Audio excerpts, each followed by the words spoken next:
ਤੁਸੀਂ ਕਿੰਨੇ ਕੁ ਪਰਚੇ ਕਰਾ ਲਓਗੇ, ਤੁਸੀਂ ਕਿੰਨਿਆਂ ਕੁ ਨੂੰ ਦਬਾ ਲਓਗੇ। ਇਹ ਗੱਲ ਨਹੀਂ ਖਤਮ ਹੋਣੀ ਜਦੋਂ ਤੱਕ ਤੁਸੀਂ ਇਹਨੂੰ ਐਨਾਲਾਈਜ਼ ਨਹੀਂ ਕਰਦੇ। ਸੋ ਫਿਰ ਤੁਸੀਂ ਜਿਹੜੀ ਘੱਟ ਗਿਣਤੀ ਜਾਂ ਘੱਟ ਵਰਗ ਜਿਹੜੇ ਘੱਟ ਗਿਣਤੀ ਵਰਗ ਆ ਉਹਨਾਂ ਦੇ ਇੰਟਰਸਟ ਦੀ ਤਾਂ ਗੱਲ ਕਦੇ ਸੁਣਦੇ ਹੀ ਨਹੀਂ। ਫਿਰ ਜੇ ਨਹੀਂ ਸੁਣਦੇ ਉੱਥੇ ਤਣਾਅ ਤੇ ਟਕਰਾਅ ਪੈਦਾ ਹੁੰਦਾ। ਸਤਿ ਸ਼੍ਰੀ ਅਕਾਲ ਜੀ, ਮੈਂ ਆਸ ਕਰਦਾ ਤੁਸੀਂ ਸਾਰੇ ਠੀਕ ਹੋਵੋਗੇ ਤੇ ਤੰਦਰੁਸਤ ਹੋਵੋਗੇ। ਹਾਲਾਂਕਿ ਲੋਕਡਾਊਨ ਥੋੜਾ ਜਿਹਾ ਰਿਲੈਕਸ ਹੋਇਆ, ਰਿਲੈਕਸੇਸ਼ਨ ਮਿਲੀ ਆ ਤੇ ਆਪਦੇ ਕੰਮਕਾਰ ਆਪਾਂ ਸ਼ੁਰੂ ਕਰ ਲਏ ਆ।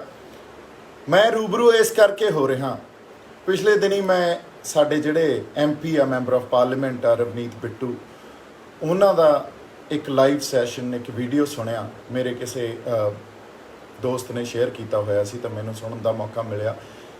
ਖਾਸ ਤੌਰ ਤੇ ਉਸ ਗੱਲ ਦੀ ਪੜਚੋਲ ਕਰਨੀ ਆ, ਉਸ ਬਾਰੇ ਬੋਲਣਾ ਬੜਾ ਜ਼ਰੂਰੀ ਸੀ, ਕਿਉਂਕਿ ਉਸ 'ਚ ਉਹਨਾਂ ਨੇ ਇਹ ਗੱਲ ਕਹੀ ਵੀ ਜੈਜ਼ੀ ਬੈਂਸ ਜਾਂ ਦਲਜੀਤ ਦੋਸਾਂਝ ਉਹਨਾਂ ਨੇ ਕੋਈ ਗੱਲਾਂ ਕੀਤੀਆਂ ਜਿਹੜੀ ਕਿ ਦੇਸ਼ ਧਰੋਹੀ ਗੱਲ ਆ ਤੇ ਉਹਨਾਂ ਦੇ ਖਿਲਾਫ ਪਰਚੇ ਹੋਣੇ ਚਾਹੀਦੇ ਆ। ਮੈਨੂੰ ਐਂ ਲੱਗਦਾ ਸਾਡੇ ਜਿਹੜੇ ਮੈਂਬਰ ਆਫ ਪਾਰਲੀਮੈਂਟ ਆ ਸਤਿਕਾਰਯੋਗ ਆ, ਪਰ ਗੱਲ ਇਸ ਗੱਲ ਨੂੰ ਸਮਝਣ ਦੀ ਬਹੁਤ ਜ਼ਰੂਰਤ ਆ। ਇਸ ਕਰਕੇ ਜ਼ਰੂਰਤ ਆ, ਇਹ ਗੱਲਾਂ ਨੂੰ ਹਮੇਸ਼ਾ ਇਸੇ ਤਰ੍ਹਾਂ ਹੀ ਦੇਖਿਆ ਗਿਆ। ਪਹਿਲਾਂ ਵੀ ਕਿਸੇ ਨੇ ਕੋਈ ਵੱਖਰੀ ਸੋਚ ਦੀ ਗੱਲ ਕੀਤੀ ਆ, ਇਹਨਾਂ ਨੂੰ ਹਮੇਸ਼ਾ ਹੀ ਦੇਸ਼ ਧਰੋਹੀ, ਐਂਟੀ ਨੈਸ਼ਨਲ ਜਾਂ ਇਸੇ ਨਜ਼ਰੀਏ ਤੋਂ, ਇਸੇ ਸੋਚ ਤੋਂ, ਇਸੇ ਵਿਚਾਰਧਾਰਾ ਤੋਂ ਦੇਖਿਆ ਜਾਂਦਾ ਤੇ ਇਸ ਕਰਕੇ ਅਸੀਂ ਇਸ ਗੱਲ ਦੀ ਤਹਿ ਤੱਕ ਨਹੀਂ ਪਹੁੰਚ ਪਾਉਂਦੇ। ਇਸ ਗੱਲ ਦੀ ਪੜਚੋਲ ਹੋਣੀ, ਇਹਨੂੰ ਐਨਾਲਾਈਜ਼ ਕਰਨਾ ਬਹੁਤ ਜ਼ਿਆਦਾ ਜ਼ਰੂਰੀ ਆ। ਦੇਖੋ, ਤੁਸੀਂ ਦੇਸ਼ ਦੇ ਹਿੱਤ 'ਚ ਜਾਂ ਦੇਸ਼ ਨੂੰ ਅੱਗੇ ਰੱਖ ਕੇ ਮਾਈਨੋਰਿਟੀਜ਼ ਆ ਨਾ, ਜਿਹੜੀਆਂ ਇਸ ਦੇਸ਼ 'ਚ ਮਾਈਨੋਰਿਟੀਜ਼ ਆ, ਉਹਨਾਂ ਨੂੰ ਇਨਸਿਕਿਉਰ ਨਹੀਂ ਫੀਲ ਕਰਾ ਸਕਦੇ। ਉਹ ਚਾਹੇ ਮਾਇਓਜ਼ ਹੋਣ, ਮਾਇਓਵਾਦ, ਉੱਥੇ ਵਾਇਲੈਂਸ ਹੋਈ ਜਾਂਦੀ ਆ। ਇੱਕ ਪਾਸੇ ਝਾਰਖੰਡ, ਬਿਹਾਰ ਵਾਲੇ ਪਾਸੇ ਨੈਕਸਲਾਈਟ ਮੂਵਮੈਂਟ ਚੱਲੀ ਜਾਂਦੀ ਆ, ਉੱਥੇ ਵਾਇਲੈਂਸ ਹੋਈ ਜਾਂਦੀ ਆ। ਇੱਕ ਪਾਸੇ ਪੰਜਾਬ 'ਚ ਇੱਕ ਬਹੁਤ ਵੱਡੀ ਜਨਸੰਖਿਆ ਜਾਂ ਇੱਕ ਬਹੁਤ ਵੱਡਾ ਵਰਗ ਆ ਜਿਨ੍ਹਾਂ ਨੂੰ ਇਹ ਲੱਗਦਾ ਵੀ ਸਾਡੇ ਨਾਲ ਧੱਕਾ ਕੀਤਾ ਜਾਂਦਾ ਜਾਂ ਸਾਡੇ ਨਾਲ ਬੇਇਨਸਾਫੀ ਹੁੰਦੀ ਆ। ਹੁਣ ਜਿਹੜੇ ਹਾਲਾਤ ਜਾਂ ਕੋਈ ਸਮੱਸਿਆ ਪੈਦਾ ਹੁੰਦੀ ਆ ਨਾ, ਉਹ ਕਿਸੇ ਹਾਲਾਤ ਦੇ ਚੱਲਦੇ ਕੋਈ ਸਮੱਸਿਆ ਪੈਦਾ ਹੁੰਦੀ ਆ ਤੇ ਉਹ ਹਾਲਾਤ ਜਦੋਂ ਬਣਦੇ ਆ ਉਹਦੇ 'ਚ ਮੇਨਲੀ ਕਿਸੇ ਨਾ ਕਿਸੇ ਢੰਗ 'ਚ ਬੇਇਨਸਾਫੀ ਕੀਤੀ ਜਾਂਦੀ ਆ ਉਸ ਮਾਈਨੋਰਿਟੀ ਨਾਲ, ਉਸ ਵਰਗ ਨਾਲ। ਤੇ ਉਸ ਬੇਇਨਸਾਫੀ ਨੂੰ ਡੈਫੀਨੇਟਲੀ, ਜੇ ਬੇਇਨਸਾਫੀ ਹੋਊਗੀ ਤਾਂ ਉੱਥੇ ਤਣਾਅ ਵੀ ਪੈਦਾ ਹੋਊਗਾ ਤੇ ਟਕਰਾਅ ਵੀ ਪੈਦਾ ਹੋਊਗਾ। ਹੁਣ ਉਸ ਟਕਰਾਅ ਨੂੰ ਜਾਂ ਉਸ ਤਣਾਅ ਨੂੰ ਦਬਾਉਣ ਵਾਸਤੇ, ਉਹਨੂੰ ਜਮਾਂ ਹੀ ਦੱਬਣ ਵਾਸਤੇ ਜਿਹੜੀ ਗੱਲ ਵਰਤੀ ਗਈ ਆ, ਹਮੇਸ਼ਾ ਤੋਂ ਵਰਤੀ ਗਈ ਆ, ਸਾਡੇ ਪੋਲੀਟੀਕਲ ਲੀਡਰਸ ਇਸੇ ਗੱਲ ਤੇ ਅੱਗੇ ਆ ਕੇ ਗੱਲਾਂ ਕਰਦੇ ਆ ਵੀ ਇਹ ਦੇਸ਼ ਧਰੋਹੀ ਗੱਲ ਹੋ ਗਈ ਜੀ। ਦੇਖੋ, ਦੇਸ਼ ਨੇ ਟੁੱਟ ਜਾਣਾ, ਹੁਣ ਤਾਂ ਪਹਿਲਾਂ ਵਰਗੇ ਹਾਲਾਤ ਬਣ ਜਾਣਗੇ, ਕੋਈ ਹਥਿਆਰ ਮਿਲ ਗਿਆ, ਦੇਖੋ ਫਿਰ ਉਹੀ ਗੱਲ ਚੱਲ ਰਹੀ ਆ, ISI ਆ ਗਈ, ਹਥਿਆਰ ਸਪਲਾਈ ਕਰ ਰਹੀ ਆ। ਆਈ ਥਿੰਕ ਲੈਟਸ ਮੂਵ ਅਵੇ from this disclosure, let's understand the situation, because ਤੁਸੀਂ ਕਿੰਨੇ ਕੁ ਪਰਚੇ ਕਰਾ ਲਓਗੇ, ਤੁਸੀਂ ਕਿੰਨਿਆਂ ਕੁ ਨੂੰ ਦਬਾ ਲਓਗੇ। ਇਹ ਗੱਲ ਨਹੀਂ ਖਤਮ ਹੋਣੀ ਜਦੋਂ ਤੱਕ ਤੁਸੀਂ ਇਹਨੂੰ ਐਨਾਲਾਈਜ਼ ਨਹੀਂ ਕਰਦੇ, ਜਦੋਂ ਤੱਕ ਤੁਸੀਂ ਇੱਕ ਵੱਖਰੀ ਸੋਚ ਜਾਂ ਵੱਖਰੀ ਵਿਚਾਰਧਾਰਾ ਨੂੰ ਸਮਝਣ ਦੀ ਕੋਸ਼ਿਸ਼ ਨਹੀਂ ਕਰਦੇ ਜਾਂ ਇੱਕ ਸੰਵਾਦ ਦਾ ਸਿਲਸਿਲਾ ਨਹੀਂ ਉਹਨਾਂ ਨਾਲ ਜਿਹੜਾ ਬਣਾਇਆ ਜਾਂਦਾ ਜਾਂ ਰਚਿਆ ਜਾਂਦਾ। ਸੋ ਇਸ ਗੱਲ ਨੇ ਖਤਮ ਨਹੀਂ ਹੋਣਾ। ਤੁਸੀਂ ਦੇਸ਼ ਧਰੋਹੀ ਕਹਿ ਕੇ ਪਰਚੇ ਦਿੰਦੇ ਰਹੋਗੇ, ਫਿਰ ਵੀ ਅਗਲੀ ਜਨਰੇਸ਼ਨ ਪੈਦਾ ਹੋਊਗੀ, ਡਰ ਪੈਦਾ ਕਰੋਗੇ, ਪਰ ਡਰ ਬਾਹਲਾ ਦੇਰ ਲੋਕਾਂ 'ਚ ਪੈਦਾ ਨਹੀਂ ਕੀਤਾ ਜਾ ਸਕਦਾ ਹੁੰਦਾ। ਕਿਤੇ ਨਾ ਕਿਤੇ ਜਾ ਕੇ ਉਹ ਚਿਣਗ, ਕਿਤੇ ਨਾ ਕਿਤੇ ਜਾ ਕੇ ਜਿਹੜੀ ਇਹ ਇੱਕ ਰਿਬੈਲੀਅਨ ਇਨਸਟਿੰਕਟ ਆ, ਆਪਦੇ ਆਪ ਨੂੰ, ਆਪਦੀ ਹੋਂਦ ਨੂੰ ਬਚਾਉਣ ਵਾਸਤੇ ਜਾਂ ਆਪਦੇ ਹੱਕਾਂ ਦੇ ਲਈ ਜਿਹੜੀ ਲੜਾਈ ਹੁੰਦੀ ਆ, ਉਹ ਫਿਰ ਉੱਠਿਆ ਆਉਂਦੀ ਆ ਤੇ ਉਹਨੇ ਉੱਠਣਾ ਹੀ ਉੱਠਣਾ, ਔਰ ਸਪੈਸ਼ਲੀ ਪੰਜਾਬੀ ਕੌਮ 'ਚ ਤਾਂ ਜਮਾ ਹੀ ਉੱਠਣਾ ਉਸ ਗੱਲ ਨੇ। ਸੋ ਮੈਂ ਇਹ ਗੱਲ ਕਹਿਣੀ ਚਾਹੁੰਦਾ ਸੀ ਵੀ ਸਾਡੀਆਂ ਸਮੱਸਿਆਵਾਂ, ਸਾਡੇ ਪੰਜਾਬ ਦੀਆਂ ਸਮੱਸਿਆਵਾਂ, ਸਾਡੀ ਕੌਮ ਦੀਆਂ ਸਮੱਸਿਆਵਾਂ, ਪੰਜਾਬੀਆਂ ਦੀਆਂ ਸਮੱਸਿਆਵਾਂ, ਉਹ ਕਿਸੇ ਹਾਲਾਤ ਦੇ ਕਰਕੇ ਪੈਦਾ ਹੋਈਆਂ। ਹੁਣ ਜਿਹੜੇ ਉਹ ਹਾਲਾਤ ਆ ਉਹਦੇ 'ਚ ਸਾਡੇ ਨਾਲ ਬੇਇਨਸਾਫੀਆਂ ਹੋਈਆਂ। ਬੇਇਨਸਾਫੀਆਂ ਨੂੰ ਤੁਸੀਂ ਡਾਇਗਨੋਸ ਤਾਂ ਕਰੋ, ਐਨਾਲਾਈਜ਼ ਤਾਂ ਕਰੋ। ਤੁਸੀਂ ਇਸ ਦੇਸ਼ 'ਚ ਇੱਕ ਸਿਸਟਮ ਚੱਲਦਾ ਜਿਹਨੂੰ ਕਿ ਲੋਕਤੰਤਰ ਦੇ ਅਧੀਨ ਤੁਸੀਂ ਚਲਾਉਣੇ ਹੋ। ਜੇ ਤੁਸੀਂ ਉਸ ਸਿਸਟਮ ਨੂੰ ਲੋਕਤੰਤਰ ਜਾਂ ਡੈਮੋਕ੍ਰੈਟਿਕ ਸਿਸਟਮ ਕਹਿੰਦੇ ਹੋ ਤਾਂ ਇਸ ਦੇਸ਼ ਦੀ ਕੋਈ ਵੀ ਮਾਈਨੋਰਿਟੀ ਇਸ ਗੱਲ 'ਚ ਵਿਸ਼ਵਾਸ ਨਹੀਂ ਰੱਖਦੀ ਵੀ ਇਹ ਡੈਮੋਕ੍ਰੈਟਿਕ ਸਿਸਟਮ ਆ, ਕਿਉਂਕਿ ਮਾਈਨੋਰਿਟੀਜ਼ ਨੂੰ ਇਹ ਲੱਗਦਾ ਵੀ ਇਹ ਡੈਮੋਕ੍ਰੈਟਿਕ ਸਿਸਟਮ ਨਹੀਂ ਆ, ਇਹ ਕੈਪੀਟਲਿਸਟਿਕ ਸੁਸਾਇਟੀ ਆ। ਇੱਥੇ ਕੁਛ ਕੁ ਚੁਣਿੰਦਾ ਜਿਹੜੇ ਲੋਕ ਆ ਇਸ ਦੇਸ਼ ਦੇ, ਇੱਕ ਕੈਪੀਟਲਿਸਟਿਕ ਲੋਕ ਆ ਜਿਨ੍ਹਾਂ ਕੋਲੇ ਜਿਹੜੇ ਪੂੰਜੀ ਬਹੁਤ ਜ਼ਿਆਦਾ, ਉਹਨਾਂ ਕੋਲੇ ਪੂੰਜੀਵਾਦ ਆ। ਸੋ ਉਹ ਆਪਦੇ ਢੰਗ ਨਾਲ, ਚਾਹੇ ਕੌਨਸਟੀਟਿਊਸ਼ਨ ਹੋਵੇ, ਚਾਹੇ ਕੋਈ ਪੋਲੀਟੀਕਲ ਪਾਰਟੀ ਹੋਵੇ, ਉੱਥੇ ਜਿਹੜੀਆਂ ਪਾਲਿਸੀਜ਼ ਬਣਦੀਆਂ ਉਹਨਾਂ ਨੂੰ ਇਨਫਲੂਐਂਸ ਕਰਦੇ ਆ, ਅਤੇ ਸਾਰਾ ਸਿਸਟਮ ਜਾਂ ਸਾਰਾ ਜਿਹੜਾ ਵਰਤਾਰਾ ਉਸ ਅਕੋਰਡਿੰਗਲੀ ਉਹਨਾਂ ਦੇ ਇੰਟਰਸਟ 'ਚ, ਉਹਨਾਂ ਦੇ ਹਿੱਤਾਂ 'ਚ ਰਨ ਕਰਦਾ। ਕਿਉਂਕਿ ਜੇ ਇਹ ਲੋਕਤੰਤਰਿਕ ਹੁੰਦਾ ਤਾਂ ਕੋਈ ਵੀ ਮਾਈਨੋਰਿਟੀ ਨੇ ਕਦੇ ਇਨਸਿਕਿਉਰ ਫੀਲ ਕਰਨਾ ਹੀ ਨਹੀਂ ਸੀ। ਚਾਰੇ ਪਾਸੇ ਜਿੱਥੇ ਜਿੱਥੇ ਕੋਈ ਮਾਈਨੋਰਿਟੀ ਬੈਠੀ ਹੈ, ਤੁਹਾਨੂੰ ਐਗਜ਼ਾਮਪਲਸ ਤੁਹਾਡੇ ਸਾਹਮਣੇ ਆ, ਉਹ ਇਨਸਿਕਿਉਰ ਫੀਲ ਇਸੇ ਕਰਕੇ ਕਰਦੇ ਆ ਕਿਉਂਕਿ ਉਹਨਾਂ ਨੂੰ ਲੱਗਦਾ ਉਹਨਾਂ ਦੇ ਹਿੱਤਾਂ ਦੀ ਗੱਲ ਨਹੀਂ ਕੀਤੀ ਜਾਂਦੀ।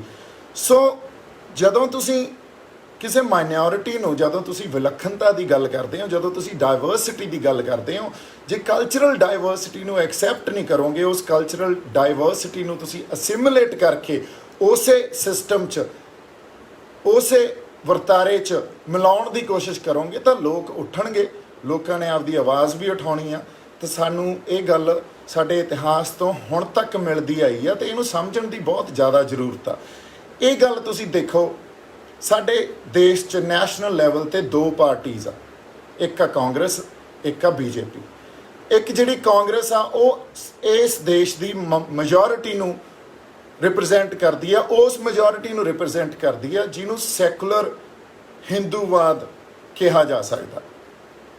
ਉਹ ਥੋੜ੍ਹੇ ਸੈਕੂਲਰ ਲੋਕ ਆ, ਉਹਨਾਂ ਨੂੰ ਐਂ ਲੱਗਦਾ ਵੀ ਇੰਨਾ ਧੱਕਾ ਨਾ ਕਰੋ, ਕੋਈ ਨਹੀਂ ਆਪਾਂ ਆਰਾਮ ਨਾਲ ਚੱਲੋ, ਪਰ ਉਹਨਾਂ ਦੀ ਜਿਹੜੀ ਵਿਚਾਰਧਾਰਾ ਉਹ ਉਸੇ ਮੈਜੋਰਿਟੀ ਨੂੰ ਹੀ ਰਿਪਰੈਜ਼ੈਂਟ ਕਰਦੀ ਆ। ਮੈਜੋਰਿਟੀ ਇਸ ਦੇਸ਼ 'ਚ ਹਿੰਦੂ ਜਮਾਤ ਆ ਜਿਹੜੀ, ਉਸ ਦੀ ਆ।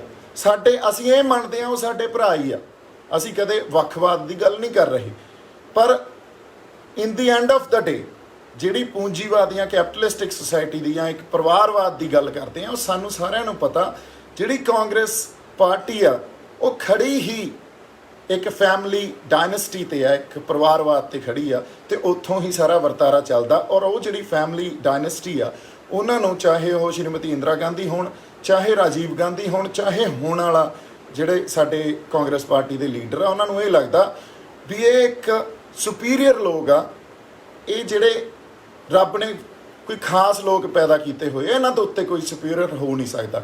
ਸੋ ਇਹ ਜਿਹੜਾ ਸੈਕੂਲਰ ਹਿੰਦੂਵਾਦ ਦੀ ਅਪਰੋਚ ਹੈ, ਇਹ ਬਹੁਤ ਖਤਰਨਾਕ ਆ। ਮਾਈਨੋਰਿਟੀ ਇਹਦੇ ਲਈ ਬੜਾ ਇਨਸਿਕਿਉਰ ਫੀਲ ਕਰਦੀ ਹੈ ਇਸ ਵਿਚਾਰਧਾਰਾ ਤੋਂ।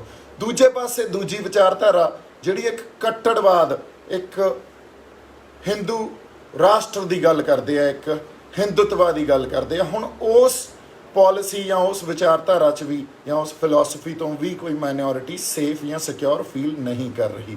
ਸੋ ਜੇ ਨਹੀਂ ਕਰ ਰਹੀ ਤਾਂ ਜੇ ਉਹ ਮਾਈਨੋਰਿਟੀ ਆਪਦੇ ਹੱਕਾਂ ਲਈ ਆਪਦੀ ਆਵਾਜ਼ ਉਠਾਉਂਦੀ ਆ, ਜਾਂ ਬੇਇਨਸਾਫੀ ਦੇ ਅਗੇਂਸਟ ਆਵਾਜ਼ ਉਠਾਉਂਦੀ ਆ, ਜਾਂ ਕੁਛ ਪਾਲਿਸੀਜ਼ ਕ੍ਰੀਏਟ ਕੀਤੀਆਂ ਜਾਂਦੀਆਂ, ਘੜ ਦਿੱਤੀਆਂ ਜਾਂਦੀਆਂ, ਉਹਦੇ ਆਵਾਜ਼ ਅਗੇਂਸਟ ਆਵਾਜ਼ ਉਠਾਉਂਦੀ ਆ, ਤਾਂ ਤੁਸੀਂ ਉਹਨੂੰ ਐਂਟੀ ਨੈਸ਼ਨਲ ਜਾਂ ਦੇਸ਼ ਧਰੋਹ ਕਹਿ ਕੇ ਉਹਨੂੰ ਦਬਾ ਦਿੰਦੇ ਹੋ। ਅਸੀਂ ਇਹ ਇੱਕ ਸੋਸ਼ਲ ਟੈਰਰ ਕ੍ਰੀਏਟ ਕੀਤਾ ਜਾਂਦਾ। ਤੁਸੀਂ ਇਹ ਦੇਖ ਲਓ, ਸੋਸ਼ਲ ਟੈਰਰ ਇਹ ਕ੍ਰੀਏਟ ਕੀਤਾ ਜਾਂਦਾ ਵੀ ਸਟੇਟ ਜਾਂ ਕੋਈ ਸਰਕਾਰ ਆ, ਕੋਈ ਵੀ ਸਰਕਾਰ ਆ, ਜਦੋਂ ਉਹ ਰਾਜ ਕਰਦੀ ਆ, ਉਹ ਕਿਸੇ ਨਾ ਕਿਸੇ ਵਿਚਾਰਧਾਰਾ ਦੇ ਉੱਤੇ ਰਾਜ ਕਰਦੀ ਆ। ਉਹ ਕੋਈ ਕਦੇ ਇਹ ਨਹੀਂ ਹੁੰਦਾ ਵੀ ਸਰਕਾਰ ਬਿਨਾਂ ਵਿਚਾਰਧਾਰਾ ਤੋਂ ਰਾਜ ਕਰੇ। ਸੋ ਇਸ ਕਰਕੇ ਇਹ ਦੋ ਹੀ ਵਿਚਾਰਧਾਰਾ ਇਸ ਦੇਸ਼ 'ਚ ਹਜੇ ਤੱਕ ਜਿਹੜੀਆਂ ਨੈਸ਼ਨਲ ਲੈਵਲ 'ਤੇ ਚੱਲਦੀਆਂ, ਅਤੇ ਜਿਹੜੇ ਸਾਡੇ ਅਲੀਟ ਆ, ਚਾਹੇ ਉਹ ਸਿੱਖ ਅਲੀਟ ਹੋਣ, ਚਾਹੇ ਸਾਡੇ ਹਿੰਦੂ ਬਾਈ ਹੋਣ, ਉਹ ਇਹਨਾਂ ਵਿਚਾਰਧਾਰਾ ਨੂੰ ਆਪਦੇ ਆਪ ਨੂੰ ਅਸਿਮੀਲੇਟ ਕਰ ਲੈਂਦੇ ਆ। ਸੋ ਫਿਰ ਤੁਸੀਂ ਜਿਹੜੀ ਘੱਟ ਗਿਣਤੀ ਜਾਂ ਘੱਟ ਵਰਗ, ਜਿਹੜੇ ਘੱਟ ਗਿਣਤੀ ਵਰਗ ਆ, ਉਹਨਾਂ ਦੇ ਇੰਟਰਸਟ ਦੀ ਤਾਂ ਗੱਲ ਕਦੇ ਸੁਣਦੇ ਹੀ ਨਹੀਂ। ਫਿਰ ਜੇ ਨਹੀਂ ਸੁਣਦੇ, ਉੱਥੇ ਤਣਾਅ ਅਤੇ ਟਕਰਾਅ ਪੈਦਾ ਹੁੰਦਾ। ਉਹ ਆਪਦੇ ਆਵਾਜ਼ ਜਾਂ ਹੱਕਾਂ ਲਈ ਆਪਦੀ ਆਵਾਜ਼ ਬੁਲੰਦ ਕਰਦੇ ਆ। ਉਸ ਆਵਾਜ਼ ਨੂੰ ਪਹਿਲਾਂ ਤਾਂ ਉਹਨਾਂ ਨੂੰ ਕੁਛ ਜੁਮਲੇ ਦੇ ਕੇ ਜਾਂ ਝੂਠੇ ਵਾਅਦੇ ਦੇ ਕੇ ਬੰਦ ਕਰ ਦਿੱਤਾ ਜਾਂਦਾ ਕੁਛ ਦੇਰ ਲਈ, ਪਰ ਜਦੋਂ ਥੋੜ੍ਹੀ ਦੇਰ ਬਾਅਦ ਇਹ ਪਤਾ ਲੱਗਦਾ ਵੀ ਹੁਣ ਉਹ ਝੂਠੇ ਵਾਅਦੇ ਜਾਂ ਜੁਮਲਿਆਂ ਨਾਲ ਕੰਮ ਨਹੀਂ ਚੱਲਣਾ, ਫਿਰ ਸਟੇਟ ਕੋਲੇ ਜਿਹੜੀਆਂ ਆਪਦੀਆਂ ਪਾਵਰਸ ਆ, ਆਰਮਡ ਫੋਰਸਿਸ ਆ, ਉਹਨਾਂ ਦੇ ਥਰੂ ਜ਼ੁਲਮ ਅਤੇ ਜਬਰ ਰਾਹੀਂ ਉਹਨਾਂ ਦੀ ਆਵਾਜ਼ ਨੂੰ ਬੰਦ ਕਰ ਦਿੱਤਾ ਜਾਂਦਾ, ਅਤੇ ਉਹਨੂੰ ਜਸਟੀਫਾਈ ਕਰਨ ਲਈ ਵੀ ਅਸੀਂ ਜਿਹੜਾ ਇਹ ਸਾਰਾ ਹਿੰਸਾ ਦਾ ਵਰਤਾਰਾ ਕੀਤਾ ਜਾਂ ਬੰਦੇ ਮਾਰੇ ਆ, ਇਹ ਦੇਸ਼ ਧਰੋਹੀ ਸੀ, ਇਹ ਬੰਦੇ ਅੱਤਵਾਦੀ ਸੀ ਤੇ ਇਹ ਬੰਦੇ ਜਿਹੜੇ ਵਿਦਰੋਹੀ ਸੀ, ਇਹਨਾਂ ਨੂੰ ਮਾਰਨਾ ਸਾਡੇ ਦੇਸ਼ ਦੇ ਹਿੱਤ 'ਚ ਆ। ਤੇ ਉਹ ਸਟੇਟ ਜਿਹੜਾ ਜਾਂ ਉਹ ਰਾਜ ਆ ਜਾਂ ਉਦੋਂ ਸਮੇਂ ਦੀ ਸਰਕਾਰ ਆ, ਉਹ ਇਸ ਚੀਜ਼ ਨੂੰ ਜਸਟੀਫਾਈ ਦੇਸ਼ ਨੂੰ ਅੱਗੇ ਰੱਖ ਕੇ ਕਰ ਦਿੰਦੀ ਆ। ਸੋ ਤੁਸੀਂ ਆਪ ਦੇਖੋ, ਇਹੀ ਗੱਲਾਂ ਚੱਲਦੀਆਂ ਆਈਆਂ।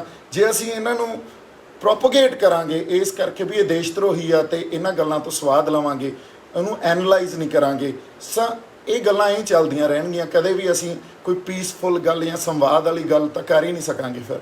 ਸੋ ਮੈਨੂੰ ਐਂ ਲੱਗਦਾ ਜਿਹੜੀ ਸਾਡੇ ਲੀਡਰ ਆ, ਜਿਹੜੇ ਸਾਡੇ ਪੋਲੀਟੀਸ਼ੀਅਨਸ ਆ, ਉਹਨਾਂ ਨੂੰ ਪਹਿਲਾਂ ਤਾਂ ਇਹ ਸਮਝਣਾ ਚਾਹੀਦਾ ਵੀ ਜਿਹੜੀ ਪੋਲੀਟਿਕਸ ਆ ਨਾ, it's not a simple mathematics. ਕਿਸੇ ਵਿਦਵਾਨ ਨੇ ਇਹ ਗੱਲ ਕਹੀ ਸੀ, politics is not a simple mathematics, it's a higher mathematics. ਔਰ ਸਪੈਸ਼ਲੀ ਇਸ ਦੇਸ਼ 'ਚ, ਹਿੰਦੁਸਤਾਨ ਵਰਗੇ ਜਾਂ ਭਾਰਤ ਜਾਂ ਇਸ ਦੇਸ਼ 'ਚ, ਜੇ ਚਾਹੇ ਸਿੱਖ ਹੋਣ, ਚਾਹੇ ਉਹ ਨੈਕਸਲਾਈਟਸ ਹੋਣ, ਚਾਹੇ ਉਹ ਮਾਓਵਾਦੀ ਹੋਣ, ਉਹਨਾਂ ਨੇ ਇਸ ਦੇਸ਼ ਦੇ ਇੱਕ ਸਿਸਟਮ 'ਚ ਆਪਦਾ ਇੱਕ ਟਰਸਟ, ਆਪਦਾ ਇੱਕ ਯਕੀਨ ਦਿੱਤਾ ਸੀ, ਤਾਂ ਉਹਨੂੰ ਤੋੜਿਆ ਨਹੀਂ ਜਾਣਾ ਚਾਹੀਦਾ। ਉਹਦੇ ਅਗੇਂਸਟ ਇੱਕ, ਇਸ ਮਾਈਨੋਰਿਟੀ ਦੇ ਅਗੇਂਸਟ ਇੱਕ ਸੋਸ਼ਲ ਟੈਰਰ ਨਹੀਂ ਪੈਦਾ ਕੀਤਾ ਜਾਣਾ ਚਾਹੀਦਾ, ਕਿਉਂਕਿ ਇਹ ਹਮੇਸ਼ਾ ਸੋਸ਼ਲ ਟੈਰਰ ਦੇ ਸ਼ਿਕਾਰ ਮਾਈਨੋਰਿਟੀ ਹੁੰਦੀ ਆ। ਸਿੱਖ ਇਹਦਾ ਪਹਿਲੀ ਵਾਰੀ ਸ਼ਿਕਾਰ 1947 ਤੋਂ ਬਾਅਦ 1984 'ਚ ਹੋਏ, ਚਾਹੇ ਉਹ ਦਰਬਾਰ ਸਾਹਿਬ 'ਤੇ ਹਮਲਾ ਹੋਵੇ, ਚਾਹੇ ਉਹ ਦਿੱਲੀ ਸਿੱਖ ਜੈਨੋਸਾਈਡ ਰਾਈਟਸ ਹੋਣ, ਉਸ ਸੋਸ਼ਲ ਟੈਰਰ ਦਾ ਸ਼ਿਕਾਰ ਹੀ ਹੋਏ, ਜਿਹਦੇ ਥਰੂ ਸਟੇਟ ਨੇ ਆਪਦੀ ਮਸ਼ੀਨਰੀ ਦੇ ਥਰੂ ਜਾਂ ਆਪਦੇ ਜਿਹੜੇ ਇੱਕ ਸਮਾਜਿਕ ਵਰਗ, ਉਹਨਾਂ ਦੇ ਥਰੂ ਸਿੱਖਾਂ 'ਤੇ ਧੱਕਾ ਕੀਤਾ।